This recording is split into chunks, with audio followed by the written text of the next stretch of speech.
tarde a todos. E imagino que vocês estejam todos aqui aguardando uma palavra sobre esse acontecimento importante, que é a divulgação antecipada do resultado do pleito pela Direção-Geral da Organização Mundial do Comércio, em que saiu vitorioso o embaixador Roberto Azevedo. Eu queria, de início, observar que foi uma decisão muito acertada da presidenta Dilma Rousseff apresentar essa candidatura. Foi uma decisão no final de 2011, quando já estava mais ou menos delimitado o campo dos candidatos que iam concorrer ao cargo, e parabenizá-la por essa decisão.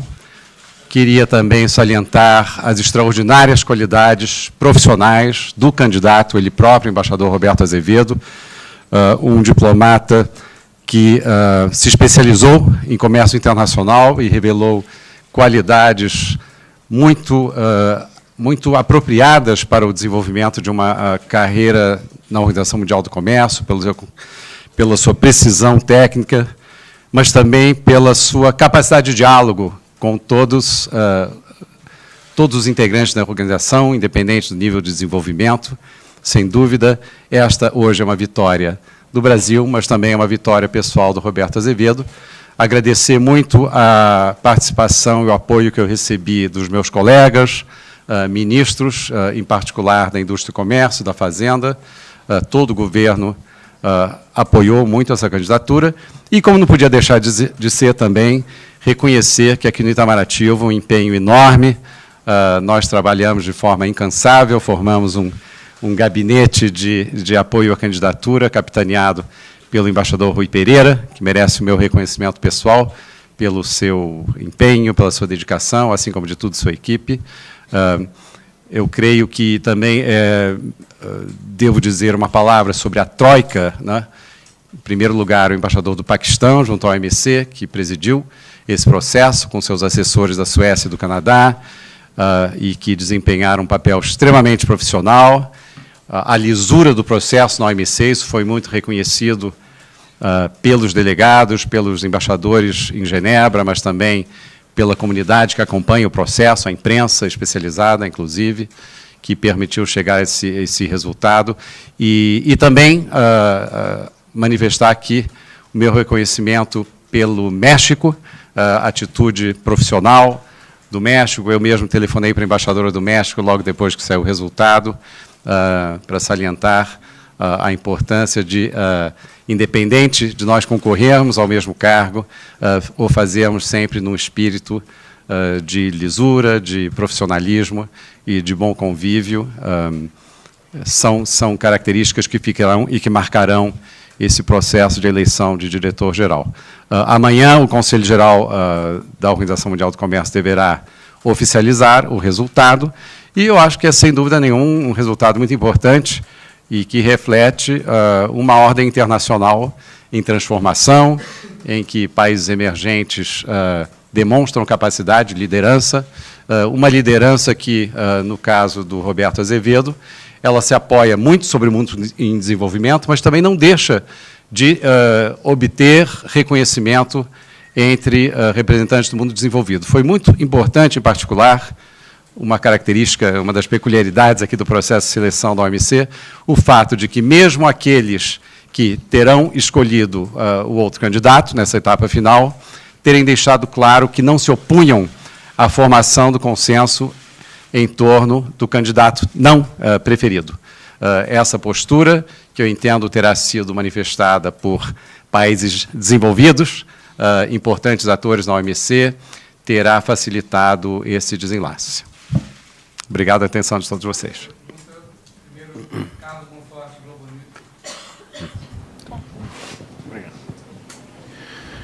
Boa tarde, ministro. Boa tarde.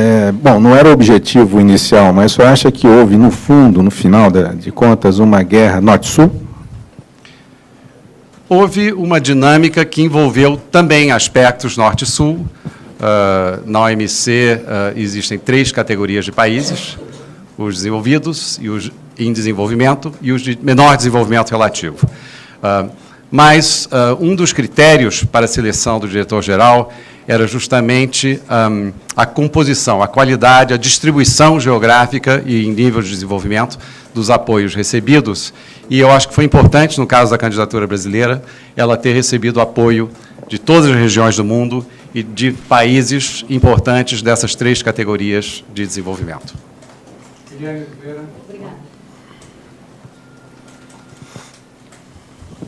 Embaixador, vencida essa batalha, agora tem outras, né? Eu queria saber, na sua opinião, qual é o principal desafio, já que a rodada de Doha, por exemplo, já está 10 anos, mais de 10 anos parada e tudo.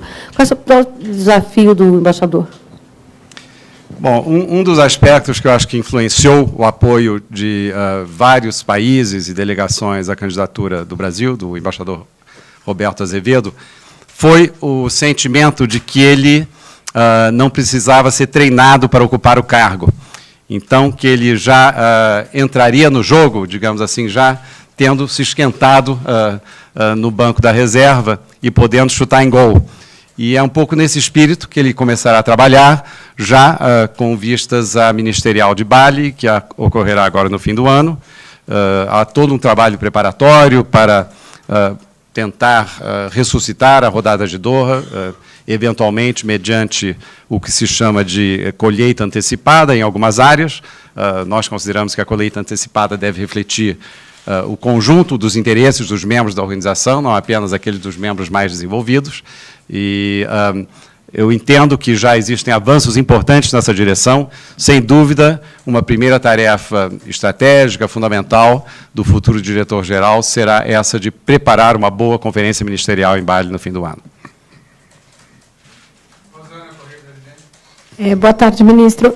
Eu queria que o senhor comentasse um pouco essa questão dos apoios aí. Quantos votos vocês contabilizaram aí? São mais de 90, 100?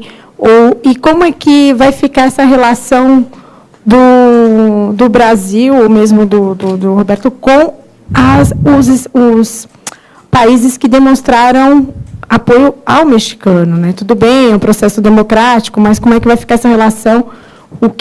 Como é que o Roberto vai tratar com isso? Como o Brasil vai lidar com isso, com os parceiros que acabaram votando contra, por exemplo? Bom, a partir do momento em que o embaixador Roberto Azevedo assumir a direção-geral da OMC, ele deixa de ser um diplomata brasileiro e passa a ser o diretor de um organismo internacional comprometido com o sistema multilateral de comércio, digamos assim, e tentando avançar na agenda da organização.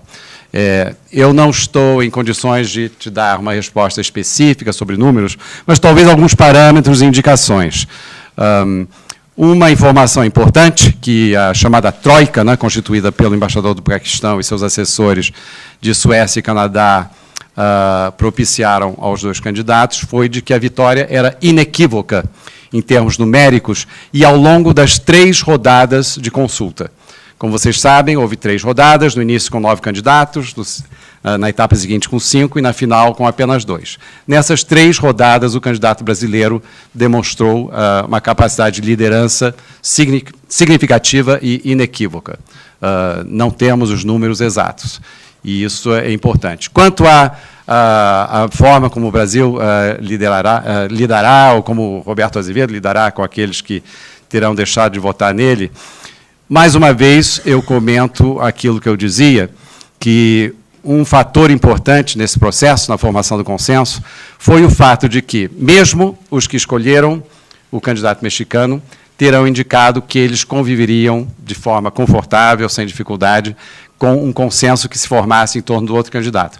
De modo que não há razão nenhuma para se nutrir ressentimentos, pelo contrário, é um processo democrático, que é levado adiante em consulta com os membros da organização, segundo procedimentos que são acordados previamente. Como eu disse, a Troika está de parabéns por ter se desempenhado da forma mais profissional possível. Continuaremos trabalhando com todos os membros da ONC, eu tenho certeza que é nesse espírito que o embaixador Roberto assume suas novas funções, sobretudo pensando no futuro da organização, do sistema multilateral, na importância de se avançar em diferentes agendas, em particular na retomada da rodada de Doha. Ministro, acho que assim, o embaixador Roberto Azevedo tem dois lados. Um lado que era sempre considerado mais positivo, que é o fato que ele já estava no OMC, conhecia todo mundo e era famoso como um negociador fantástico. O outro é o que foi usado muito para bater nele nessa campanha, era o fato dele vir do Brasil, que estava vivendo um ressurgimento do protecionismo. Agora ele é eleito. Qual das características o senhor acha que vai prevalecer? O senhor acha que vai ter problemas ainda com essa questão do Brasil supostamente protecionista? Olha, durante uma campanha, todos os argumentos são admissíveis no favorecimento de uma candidatura ou de outra. Eu achei interessante ler agora há pouco, creio que foi num artigo do Financial Times, um comentário que ia um pouco numa direção diferente, dizendo o candidato era bom, mas o país também é forte, o Brasil, né? O Brasil, que é um país cuja diplomacia desenvolve uma ação forte em sua região, mas também, hoje em dia, de alcance global, e isso aí terá favorecido a candidatura Roberto Azevedo. Enfim, várias análises são possíveis, eu acho que essa é uma análise interessante que eu li agora à tarde.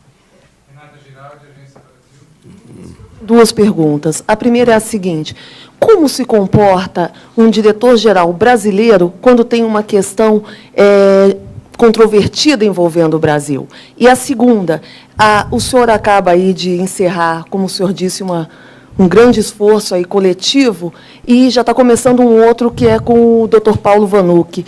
Quais são as expectativas e como o senhor e toda a sua equipe vão lidar com isso? Por favor. Bom, a primeira pergunta, eu acho que ela deveria ser dirigida ao futuro diretor-geral da OMC, o embaixador Roberto. Sem dúvida, saberá respondê-la com muita diplomacia, como é a característica dele. E, em segundo lugar, eu acho que temos aqui no Itamaraty uma equipe de profissionais extremamente capazes, que tem demonstrado, inclusive, essa habilidade de vencer eleições importantes. Trabalhamos com muito afinco na eleição do professor Graziano para a FAO, agora nesta eleição para a OMC. E, quando o candidato é bom, o país é capaz de atender a aspirações que não são apenas individuais, mas coletivas e com ressonância regional, mundial. Todas essas campanhas ficam bem mais fáceis. É claro que eu tenho que, uma vez mais, agradecer todos aqueles que apoiaram o embaixador Roberto Azevedo, alguns de primeira hora, mas mesmo aqueles que não terão apoiado e que demonstraram essa capacidade de conviver com um consenso em torno do seu nome. É extremamente gratificante tomar conhecimento dessa aceitação tão disseminada, praticamente universal, de um profissional como Roberto Azevedo, e que também, acho que reflete algumas qualidades e aptidões da diplomacia brasileira. Você está otimista para a Corte Interamericana com o Dr. Paulo Vanucchi? Estou muito otimista. Tivemos hoje uma reunião aqui, aliás, no Ministério, em que o Dr. Paulo Vanucchi fez uma apresentação extremamente bem recebida, todos os embaixadores que são membros da OEA, e estamos avançando muito bem nessa candidatura também. Boa tarde, ministro. Nessa mesma linha que o Brasil, queira ou não, durante essa campanha foi identificado como um país protecionista. A própria OMC questionou o Brasil sobre isso nas vésperas da eleição. Eu lembro quando parou a rodada de Doha, nessa mesma sala foi anunciado que o Brasil vai dedicar-se mais a negociações bilaterais na área comercial. Isso foi uns 5 anos atrás, quase, ou 4 anos atrás, e até agora acho que não vimos pouco. Talvez nos pode falar um pouco sobre a estratégia comercial brasileira, já que está no foco... Bom, isso aqui não é uma entrevista sobre a estratégia comercial brasileira, mas o que eu posso comentar é que o protecionismo é uma perspectiva, até certo ponto, subjetiva. O que eu posso lhe dizer é que o Brasil é um país extremamente cioso das suas obrigações no plano internacional, e, quando se trata de medidas comerciais, extremamente respeitoso das regras da Organização Mundial do Comércio. Nenhuma medida tomada pelo Brasil, que eu saiba, tem sido questionado como em violação das regras da Organização Mundial do Comércio. Se assim fosse o caso, nós estaríamos agora sendo submetidos a um painel, a um contencioso, e o que não é o caso. E nesse espírito, nós temos participado do sistema multilateral, fazendo questão de respeitar essas regras, de aperfeiçoá-las. As grandes rodadas de negociação comercial, elas servem para isso também, para aprendermos um pouco com a experiência do passado, ver em que direção se pode avançar em determinadas áreas. A própria rodada de Doha já iniciou com um avanço importante, por exemplo, na questão do acesso a medicamentos, né, com uma declaração que estabelecia algumas situações em que as regras sobre propriedade intelectual aplicáveis a medicamentos podiam ser postas de lado para atender às situações de emergência, etc. Então, é um corpo de regras que está permanentemente em evolução. O Brasil participa muito ativamente desse trabalho de aperfeiçoamento do sistema. E, eu repito, é um país que trabalha dentro das regras e que tem tido também muitas vitórias no questionamento do respeito às regras por parte de outros. Não fosse assim, não teríamos ganho vários dos painéis, algodão, frango, etc., alguns dos quais até podem ser considerados marcos na história do desenvolvimento da Organização Mundial do Comércio. Não fosse o respeito que a atitude do Brasil desperta entre os membros da OMC, dificilmente eu acho que um brasileiro teria sido eleito como apenas o segundo egresso do mundo em desenvolvimento para chefiar a organização. E, dessa vez, temos a satisfação de saber que é para um mandato pleno, porque, quando o diretor-geral Supachai foi eleito alguns anos atrás, ele teve que dividir o mandato com Mike Moore, da Nova Zelândia, como você se recordará. A última vai para Dow Jones, Paulo, se quiser. Embaixador, duas questões. Uma, como que o Brasil conseguiu obter o apoio necessário? Qual que foi a estratégia, quais foram as ações que o Brasil adotou para conseguir obter essa vitória? E o que o Brasil está preparado para fazer para conseguir que uma reedição da rodada de Doha tenha mais sucesso? E finalmente, a gente pode esperar mais sucesso para mercados emergentes na OMC agora? Bom, a primeira pergunta ela é complexa, mas, de forma resumida, o que eu poderia dizer é que uma vitória como essa não se constrói em um dia.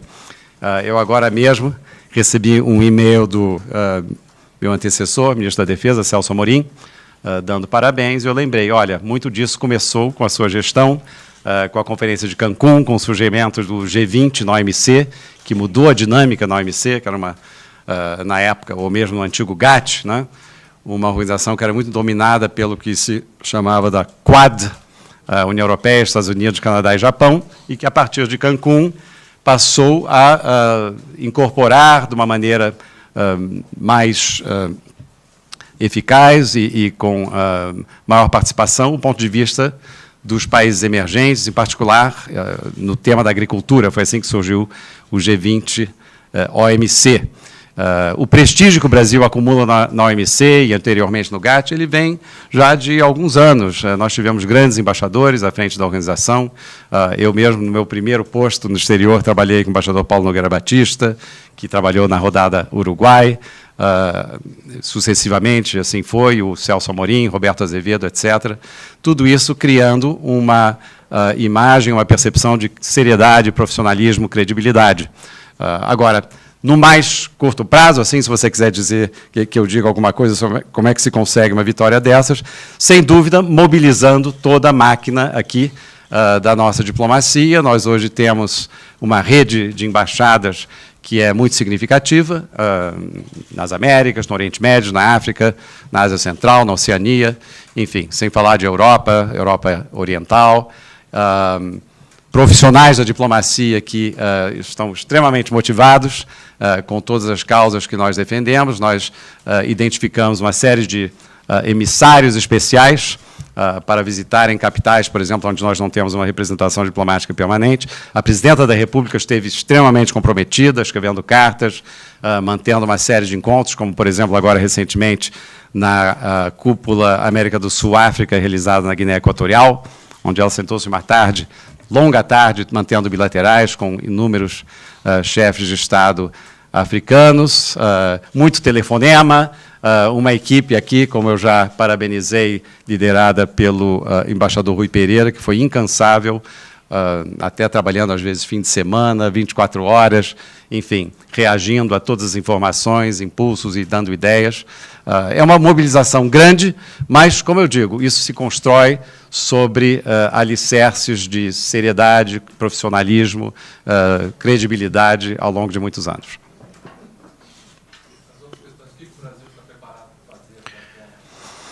Olha, isso aí também seria, acho que, o objeto talvez de uma outra conferência de imprensa. Não se trata aqui de falar de posições brasileiras nesse momento, mas eu posso lhe assegurar que estamos muito empenhados em garantir que a Conferência Ministerial de Bali, no fim do ano, seja um êxito. A nossa delegação em Genebra já está trabalhando muito intensamente nessa direção, com um núcleo de países que, digamos assim, exerce uma certa liderança na OMC. Existe a ideia da colheita antecipada em diferentes áreas, que reflitam interesses de diferentes grupos de países, não apenas a questão da facilitação do comércio, que é uma agenda prioritária para os países mais desenvolvidos, mas também algum avanço em agricultura, que tem sido, enfim, uma das áreas onde a OMC menos desenvolveu disciplinas. Aliás, o próprio mandato da rodada de Doha tinha e mantém como ênfase a liberalização na área agrícola, que continua sujeita a, ou digamos, que não obedece ao mesmo rigor de disciplinas que são aplicáveis a outras áreas, na indústria em particular. E, nesse espírito, nós vamos continuar trabalhando para que avancemos em dezembro, em Bali, e assim consigamos estabelecer condições favoráveis para uma retomada da plena agenda, que, aliás, como a denominação original indica, deveria e deve manter-se uma agenda para o desenvolvimento. Muito obrigado a todos vocês.